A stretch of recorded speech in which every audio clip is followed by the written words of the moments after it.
Welcome. In front of me is a TCL Plex, and today I'll show you how we can put this device into bootloader. So to get started, you'll want to hold your power button and from the boot options select power off. When the device turns off, hold the power button and volume up at the same time. And after a moment, when you see the TCL logo on the screen, you want to let go of just the power button. There we go.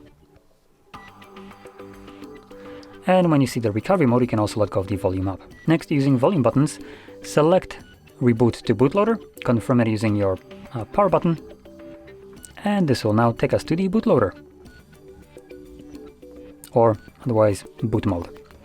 Now in here again, you can use volume buttons to navigate through the options, which will be displayed one at a time at the very top. So we have start, restart bootloader, which just brings us back here, recovery mode, which will bring us to the previous page that we were on, power off, turns off the device, and we're back to start. So that's what I'm going to select. To confirm the selected option, just press power button. Start will bring us back to Android.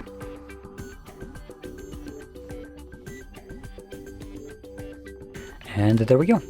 So if you found this very helpful, don't forget to hit like, subscribe, and thanks for watching.